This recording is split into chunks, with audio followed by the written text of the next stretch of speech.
দেখছি যে শেখ হাসিনা ভারত থেকে বক্তব্য দিবে, অনেক হাইপ ওঠানো হচ্ছে। সে ফিরে আসবে ডিসেম্বরে, আগামীকালকে বক্তব্য দিবে। প্রথমে শুনলাম যে সে ব্যক্তিগতভাবে অ্যাপিয়ার করবে, পরে শুনলাম অনলাইনে আসবে, আবার পরে পরে দেখতেছি যে তারা ঘোষণা দিচ্ছে অনলাইনেও আসবে, ফিজিক্যালি আসবে না, অনলাইনে সে ভয়েস তার শোনা যাবে। তো ওই একটা গান আছে না যে দেখা না দিলে বন্ধু কথা কইও না, এটা আমরা দেখতাম যে ছাত্রলীগের লোকজন আগে বিএনপিকে বলতো, এখন তাদের ক্ষেত্রেও একই জিনিস প্রযোজ্য হচ্ছে। তো এই যে কেন এটা অ্যাপিয়ার করার কথা, পরবর্তীতে অনলাইনে আসার কথা, অনলাইনেও আসতে পারতেছে, এটা কেন?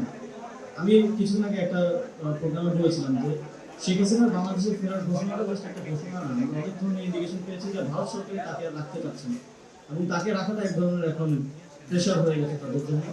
তো এটা তো অবশ্যই যাদের অধীনে তিনি আছেন তারাই তাকে অ্যাপিয়ার হতে দিচ্ছেন না, তাকে ভিডিওতে আসতে দিচ্ছেন না, এবং তারা কিন্তু বাংলাদেশ সরকারকেও বলেছে যে কোনো ধরনের রাজনৈতিক কার্যক্রম তারা সেখানে থেকে করতে দেবেন না।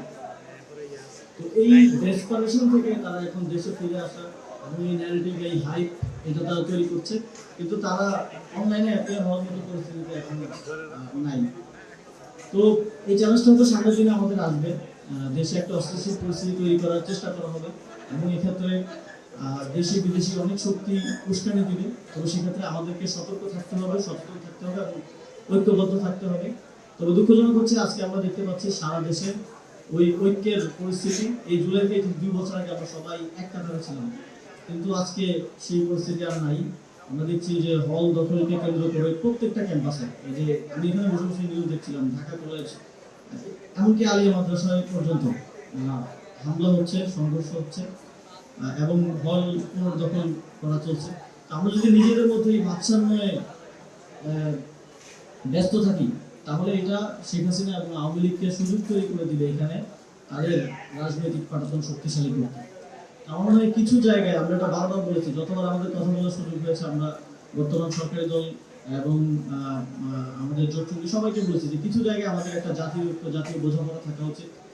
আওয়ামী লীগ প্রশ্ন, আমাদের সার্বভৌমত্ব প্রশ্ন, আমাদের দেশের প্রসপারিটির প্রশ্নে আমাদের একটা কমন গ্রাউন্ডে আমাদের থাকা উচিত। যদি আমরা সেটা না থাকতে পারি, তাহলে আমাদের মধ্যকার এই সিচুয়েশনগুলোর সুযোগ দেশ বিরোধী শক্তিরা নিবে এবং এই নিষিদ্ধ সংগঠনগুলো নিবে।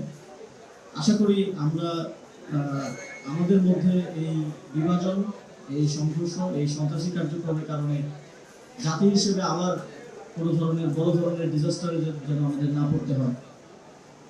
আজকে আমরা দেখলাম যে আইসিটি ট্রাইব্যুনালের চিফ প্রসিকিউটর তিনি বললেন যে শেখ হাসিনার বক্তব্য দিতে কোনো বাধা নেই যদি বিদ্বেষমূলক বক্তব্য না হয়। তিনি একজন চিফ প্রসিকিউটর, অবশ্যই তার সেই লিগ্যাল ব্যাকগ্রাউন্ড বা যোগ্যতা আছে বলে তাকে সেই পদে দেওয়া হয়েছে। অথচ আওয়ামী লীগের কার্যক্রম নিষিদ্ধের যে প্রজ্ঞাপন, সেই প্রজ্ঞাপনে কিন্তু স্পষ্টভাবে লেখা আছে যে তাদের অঙ্গ সহযোগী সকল সংগঠনের নাম উল্লেখ করে লেখা আছে তাদের কোনো ধরনের বক্তব্য, কোনো ধরনের সভা সমাবেশ সবকিছু নিষিদ্ধ, সব ধরনের কার্যক্রম নিষিদ্ধ। অথচ চিফ প্রসিকিউটর বলতেছে যে বক্তব্য দিতে বাধা নেই। তাহলে উনি কি আইন জানেন না, নাকি উনি এই আওয়ামী লীগের পুনর্বাসনের কার্যক্রমের সাথে জড়িত?